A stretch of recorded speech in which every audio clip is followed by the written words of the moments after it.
Je dois être clair sur un point qui me revient souvent ces derniers temps. Le 9 mars, la Lune traverse la Balance. Je ne le perçois pas comme une phase lunaire ordinaire. J'y vois un moment où l'équilibre cherche à se rétablir dans la vie affective. Et pour celles et ceux qui donnent depuis trop longtemps, pour la personne qui investit beaucoup dans ses relations et ne reçoit que très peu en retour, cette période prend une résonance particulière. Voici ce que j'observe, et ce changement, je le ressens aussi.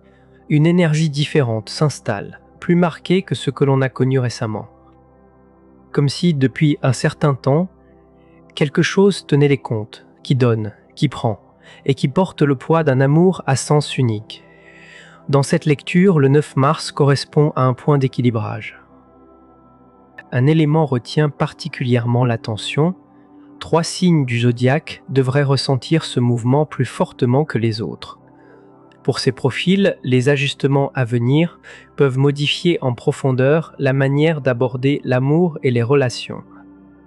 J'y reviendrai après avoir posé le contexte, car c'est précisément ce qui rend cette lune en balance différente.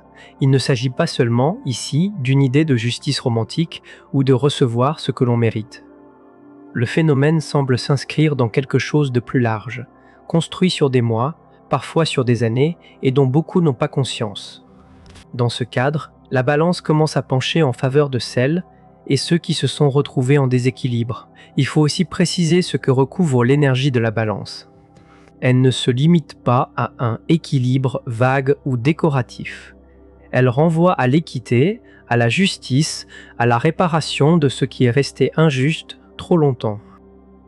Quand la Lune traverse la Balance, cela peut être perçu comme l'activation d'une forme de comptabilité symbolique. Dans cette perspective, rien n'est perdu. Chaque fois où l'on est resté alors qu'il aurait fallu partir, chaque fois où l'on a pardonné sans recevoir d'excuses, chaque conversation où l'on a ravalé ses mots pour garder la paix. Chaque sacrifice resté sans reconnaissance. L'idée ici est que tout est vu et que cette lune en balance marque un moment de règlement. On retrouve d'ailleurs un même constat chez beaucoup de personnes en ce moment, et je l'observe aussi dans ma propre expérience, une impression diffuse grandit, comme si un basculement relationnel approchait sans qu'il soit facile de l'identifier. Certains se sentent plus agités dans leurs liens, avec la sensation de voir enfin ce qui était jusque-là mis de côté. D'autres remarquent des comportements différents autour d'eux, comme si le changement était perçu de façon collective. Dans cette lecture, ce n'est pas un hasard, c'est le passage d'une dynamique de justice qui commence à traverser les relations. Il y a un aspect dont on parle moins. Quand la balance se remet à pencher en votre faveur, le processus n'est pas toujours confortable. Il peut prendre la forme d'un ensemble que l'on maintenait à bout de bras et qui se fissure soudain.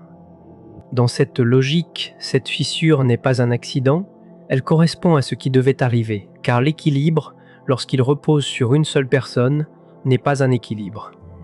On retrouve alors les mêmes situations, écrire en premier, s'excuser en premier, faire des compromis pendant que l'autre n'en fait aucun. Dans cette perspective, l'idée demeure simple, les comptes se tiennent. Et la balance que l'on tentait de maintenir seule va se réajuster.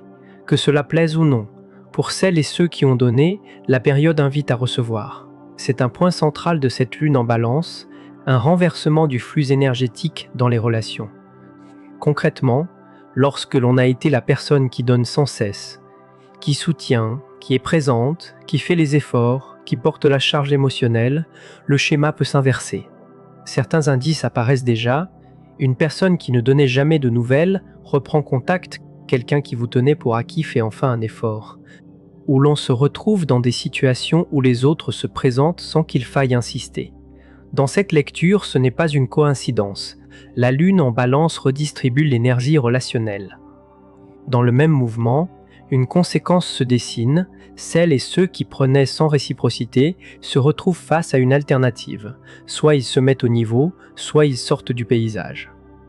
La zone grise se réduit, tout comme les efforts tièdes et les miettes présentées comme de l'amour.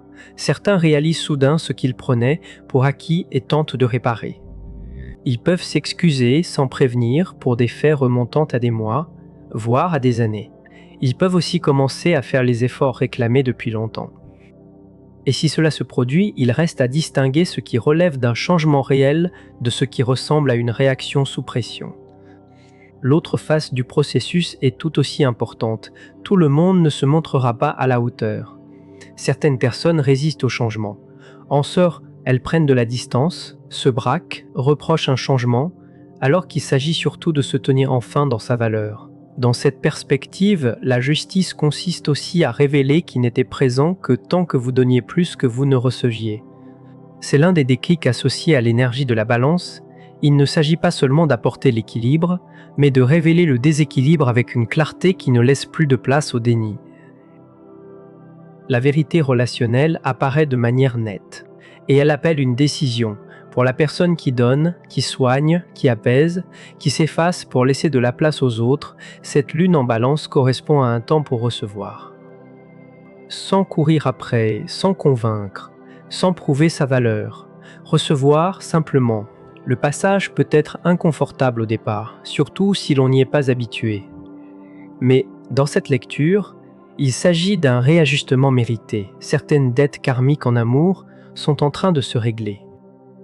Le mouvement peut paraître intense, et il dépasse le rééquilibrage des relations actuelles.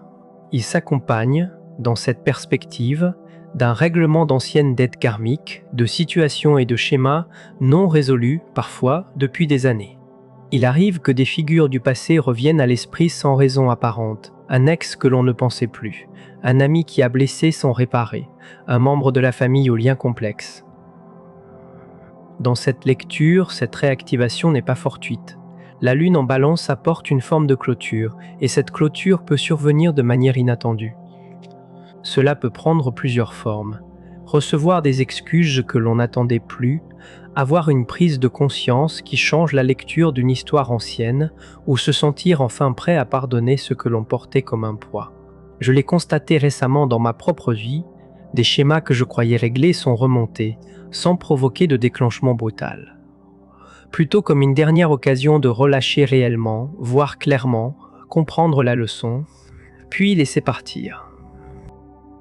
Un point reste essentiel. L'équilibre karmique ne signifie pas toujours que les autres réparent. Parfois, cela signifie surtout un changement d'énergie de votre côté et le refus de répéter les anciens schémas. Cela peut se traduire par le fait de quitter une situation dans laquelle on serait resté auparavant, par une limite posée après des années d'évitement, ou par le choix de soi lorsque l'on a toujours choisi tout le monde. Il arrive aussi, et c'est une dynamique fréquemment décrite dans ce cadre, que l'équilibrage passe par un retrait simple et naturel de certaines personnes. Sans conflit, sans drame, mais par un glissement évident où la connexion ne tient plus. La personne qui entretenait l'espoir annonce un déménagement. L'ami qui n'appelait que par intérêt disparaît. Le schéma répétitif s'arrête. J'y voyais autrefois une perte. Je le perçois aujourd'hui comme une forme de grâce. Quand l'équilibre se rétablit, de la place se crée pour mieux.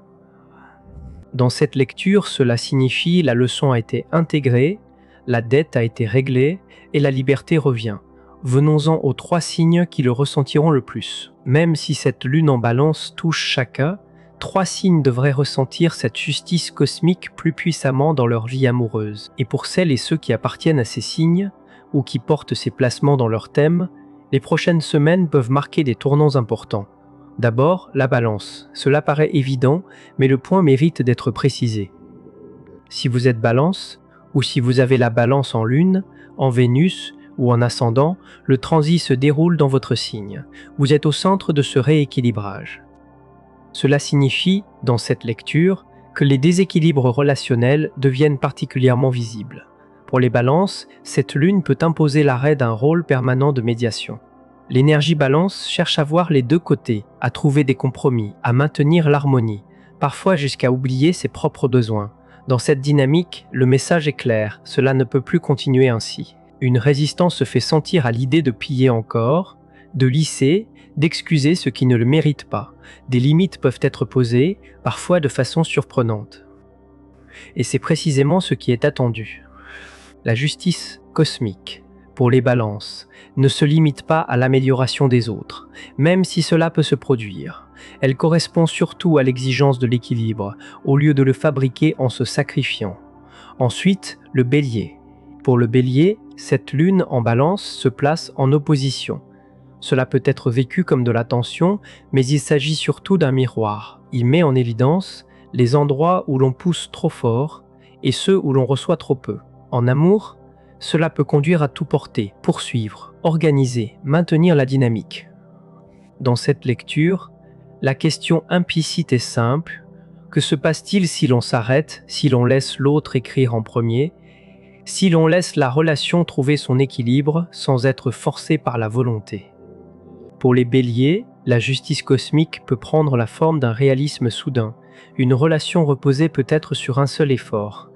Et cette prise de conscience, même rude, a une valeur de protection, car une fois la vérité vue, il devient difficile de continuer à faire semblant, le recul devient possible. Certains se réveillent et rejoignent le niveau attendu. D'autres laissent la relation s'éteindre, faute d'investissement réel. Dans cette lecture, ce n'est pas seulement une perte, c'est aussi une protection. Troisième signe, le cancer. Pour le cancer, cette lune en balance forme un carré. Les carrés ne sont pas des configurations faciles. Ils créent une tension qui pousse à évoluer. Et dans cette perspective, cette tension est nécessaire. L'énergie cancer donne souvent beaucoup. Le cœur, le temps, l'énergie émotionnelle, le soin. Elle construit un foyer et de la sécurité. Et parfois, pas toujours, mais parfois, elle se retrouve face à des personnes qui prennent largement et rendent très peu. Cette lune crée une friction suffisante pour que le déséquilibre ne puisse plus être ignoré. Elle pousse à regarder en face une réalité: la relation se construit-elle à deux, ou bien l'un fournit-il seulement un abri sans projet commun? La justice cosmique peut être inconfortable, car admettre donner plus que l'on ne reçoit rend vulnérable. Cela revient aussi à reconnaître que l'amour, à lui seul, ne suffit pas à faire aimer correctement. C'est douloureux, oui. Mais dans cette lecture, la lune apporte une permission. Arrêtez d'essayer si fort, arrêtez de porter la relation, arrêtez de materner des personnes qui devraient être des partenaires. Des limites peuvent être posées autour de l'énergie émotionnelle. Ou ceux qui aiment réellement les respecteront. Ceux qui utilisent l'autre comme béquille émotionnelle résisteront, et l'on saura alors plus clairement qui mérite de rester. Cette période peut aussi rendre évident qui n'était pas destiné à rester. Beaucoup traversent ce phénomène. Sur le moment, il peut sembler dur, mais il se révèle souvent bénéfique. Pendant cette lune en balance, certaines personnes apparaissent avec une clarté inhabituelle. Les excuses ne suffisent plus, le bénéfice du doute s'épuise. Ce qui était ignoré s'aligne et devient lisible. Pourquoi la cible, la douleur ici, vient aussi du fait de se voir soi-même. Les moments où l'on a accepté moins, où l'on s'est convaincu que c'était suffisant, où l'on est resté alors qu'il aurait fallu partir. Cela peut provoquer du regret, de la gêne, parfois de la honte. Il devient difficile d'aller vers ce que l'on mérite tant que l'on entretient l'idée que ce que l'on a eu suffisait. Il est aussi possible que quelqu'un du passé réapparaisse. C'est une situation souvent évoquée et elle pourrait concerner davantage de personnes pendant cette lune en balance. Un ex, un vieil ami, une relation compliquée peut reprendre contact ou revenir de façon inattendue. Cela peut susciter de la confusion, de la curiosité, parfois de l'espoir. Mais un point doit être compris, sous une lune en balance, un retour n'est pas toujours une réconciliation. Il peut s'agir d'une résolution. Dans cette lecture, l'univers peut offrir une dernière occasion de fermer un chapitre correctement. Avoir la conversation qui n'a jamais eu lieu, obtenir une clôture qui n'a jamais été donnée, voir la situation telle qu'elle était, et non telle qu'on aurait voulu qu'elle soit. Toutes les personnes qui reviennent ne sont pas nécessairement porteuses de mauvaises nouvelles. Certaines changent réellement, certaines relations méritent d'être réévaluées. Il convient toutefois de se demander si ce retour correspond à un changement réel, ou s'il survient parce que votre propre énergie a changé et que cela se perçoit. Très souvent, les retours interviennent quand l'on lâche prise, quand l'on cesse d'espérer, quand l'on cesse de donner de l'espace mental. Et c'est à ce moment-là que certaines personnes réapparaissent. Pas forcément parce qu'elles veulent s'engager, mais parce qu'elles ne veulent pas que l'on cesse de les vouloir. Dans ce contexte, la vérification reste simple. La personne propose-t-elle quelque chose de réellement différent, ou le même schéma sous un emballage légèrement neuf? Respecte-t-elle les standards actuels, ou compte-t-elle sur un abaissement de ces standards? C'est là que la justice cosmique se manifeste dans cette lecture. le retour sert moins à tenter qu'à révéler le chemin parcouru. Et si l'on constate que l'intérêt a disparu, que la page est réellement tournée, cela peut être reconnu comme un signe de croissance et non comme de la froideur. Les standards, enfin, peuvent changer durablement. C'est peut-être l'aspect le plus déterminant. Ce qui se joue ici ne relève pas seulement d'un rééquilibrage ponctuel, mais d'une hausse durable des exigences en amour. Ce qui paraissait acceptable devient inacceptable. Les excuses ne suffisent plus. L'idée de mériter mieux s'impose plus souvent. Dans cette lecture, ce n'est pas être difficile ni être trop. C'est une reconfiguration de la relation à l'amour. Une fois ce seuil franchi, le retour en arrière devient rare, comme des vêtements que l'on a dépassés. On peut essayer, mais l'inconfort dissuade. Quand les standards changent, le champ énergétique change aussi. On attire d'autres personnes. Celles qui auraient fait perdre du temps auparavant le perçoivent et ne viennent pas, ou ne restent pas.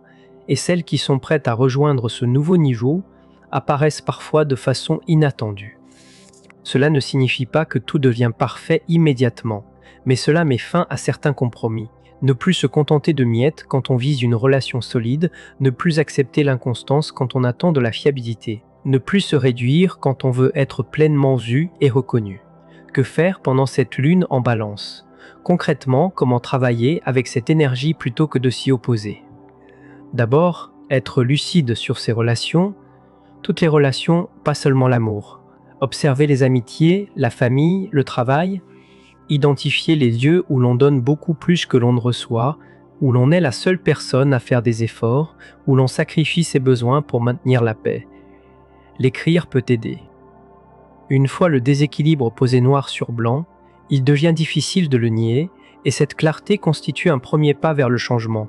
Ensuite, poser au moins une limite que l'on évite. Il n'est pas nécessaire qu'elle soit spectaculaire. Choisir une zone où l'on surdonne et se retirer légèrement.